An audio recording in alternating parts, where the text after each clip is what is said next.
Welcome to Marriott MBA Today. I'm Dan Patton, and I'm joined today by Ryan Siemens. Ryan interned at LinkedIn over the summer and plans to return after graduating this spring. Yep.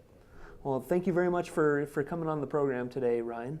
I actually wanted to talk to you a little bit about LinkedIn and how people can create more of a powerful online presence on LinkedIn. So first of all, let's just start with a little overview of how can I take just an average LinkedIn profile. I got a resume, I've got connections and so forth on there, but I'm not really doing a lot with it. What do you think is a major strategy someone needs to follow in order to really leverage the power of LinkedIn? So to really leverage the power of LinkedIn, an online resume is great. That's a great place to start. And just connecting with people you've met or or you'd like to know is good. But to take it further than that, for me, there are three things you need to think about. One, your profile and how you use your profile.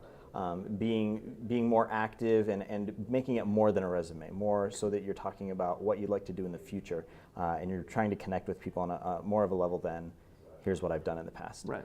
Two, your connections and who you're connecting to is important, and managing those connections is obviously critical. And then three, the content on LinkedIn. Getting content for yourself as well as then posting content that's relevant to your network. Okay, great. Well, let's delve into those a little bit. Let's start with profile. I know that for me, and I think a lot of users of LinkedIn, I've got my basic resume. This is where I worked. I've got some of the skills that I've acquired over time working at some of those places. I mean, what do I need to do to go beyond that to make it a really powerful profile tool? Yeah, so to go beyond that, for me, it's about the story. You need to tell a great story with your LinkedIn profile. So that comes down to, what do you want to do in the future? What are your dreams and goals? What is your value proposition? If you're not articulating that well on your LinkedIn profile, I think you could improve that. Also, looking through your past experience, don't just put bullet points of here's what I've done. Talk about stories. Talk about things that people would care about. When people come to your profile, you have to think about the customer. Who's coming to your profile? Why are they looking at it? It can be people who are meeting you for the first time, either in a meeting. It can be people who are looking to connect with you or seeing you, or even recruiters. And what are they really looking for? And for me, I've found that being less formal than more formal helps make that connection better. Okay, great. That's awesome. Forming a coherent story, I think, is really important. What about some of the skills? I see some people have tons of people endorsing them on their skills. Do you have any recommendations on that? Is that something that you should be actively seeking endorsements, or is it really more of tie it back into the whole story and the narrative? Yeah, I think you can seek skills just like recommendations, but again, trying to articulate the story. And for me, and this is a theme that you'll see with how I view LinkedIn, having less that's more quality is better than lots that doesn't really mean much. Okay, great. Speaking of the less is more phenomenon, what about connections? Would you say it's better to have less connections that are of more quality, or to have a wide array? Well, let me just give you an example. I'm getting close to the 500 plus connection point. And I'm getting really excited about that because I see that as like the LinkedIn power user. Anybody who has more connections than LinkedIn's willing to tell you has got to be a power user on there, right? Yes. And 500 plus is fun. Yeah, when I got there, it was a good feeling. So, but the thing that I would say is for my strategy is don't connect with people you don't know. People can have different strategies. Recruiters, obviously you're connecting with everyone they can connect with. For me, if I wouldn't recognize the person, if I passed them on the street, what's the value I get from being a connection with them? And so I'm either actively developing those connections, or I go through typically once a month or once every couple months and say, who am I connected to? Do I know these people? Am I actively cultivating these relationships? And if not, then I disconnect from them. So you're not afraid to boot people off your connections list? Nope, not at all.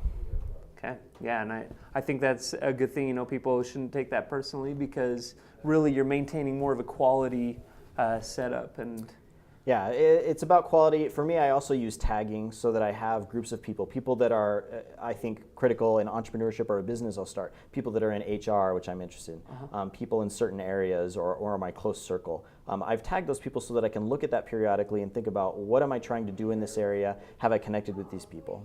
Great, excellent. And tell me a little bit more about just the overall content piece. So LinkedIn Today, which was a feature they came out with last summer, is critical to that content.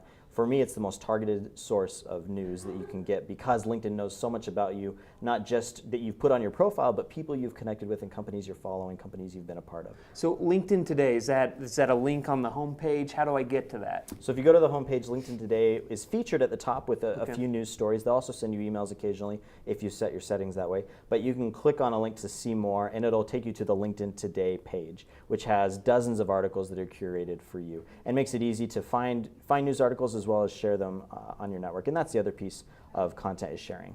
Okay. Well, how often do you recommend that someone goes in to peruse their LinkedIn Today feed? So I go on there every day or every couple days. But I think, and this is key with everything, is just having a strategy, say what am I using this for, and being consistent with using it and visiting it, whether it's once a week, once a month, or once every day.